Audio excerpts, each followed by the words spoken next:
My Vampire Wife. Episode 1. The night was heavy with rain. Dark clouds swallowed the moon, and the streets glistened with silver streams of water rushing down the gutters.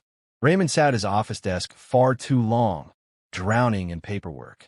He was the kind of man who rarely had time for friends, rarely shared smiles, and almost never stepped outside of his busy routine. His life was simple: work, home, repeat. That night, when he finally left the office, the storm had already claimed the city. He stepped into his car, sighing at the hours he had wasted.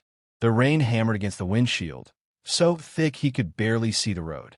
Frustrated, he pulled over to the roadside, deciding to wait. The minutes ticked by, then an hour.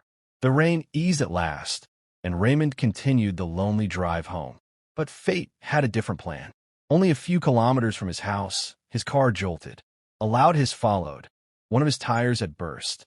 He stepped out, soaked instantly by the drizzle, and cursed under his breath. The road was empty, the night too deep, and the weather far too cruel to fix the tire alone. Even his watchman, whom he called for help, admitted he couldn't do much in this storm. So Raymond chose to walk. He ran through the wet road, his shoes splashing in puddles, until the outline of his home came into sight. His iron gate stood tall at the end of the path. But there, right at the gate, he slowed down. A figure, a woman, slim and fragile, lay curled on the ground, her clothes clinging to her skin, drenched by the rain. She shivered violently, her body trembling in the cold. Raymond's heart skipped. "Hello there, young lady," he called cautiously, his voice cutting through the rain. "Why are you sleeping outside, in front of my gate, on a night like this?" The woman lifted her head slowly. Her face was pale, her lips quivering. She spoke in a soft, broken voice. I don't have anywhere to go. Please help me." Raymond frowned. She looked so fragile, so desperate, yet something about her hesitation tugged at him strangely. "Why don't you have anywhere to go? What's your name?" he asked, stepping closer. The woman's eyes glimmered beneath her wet strands of hair. She hesitated. Then, almost in a whisper, she replied, "It's a long story, sir.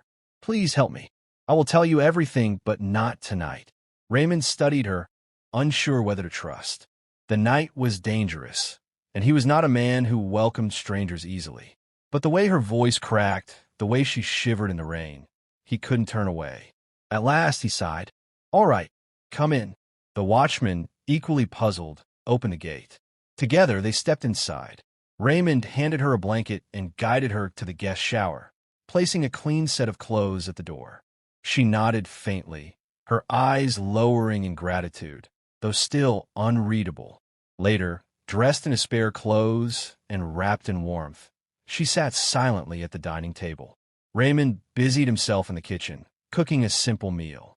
When he returned, they ate quietly, the only sound a faint dripping of rain outside.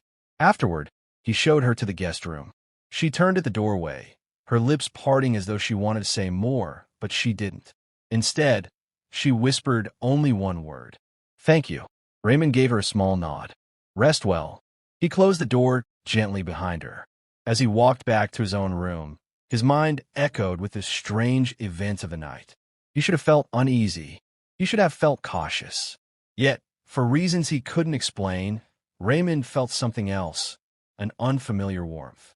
And still, deep down, a whisper of doubt lingered. Who was she? And why, on this stormy night, had fate placed her at his gate?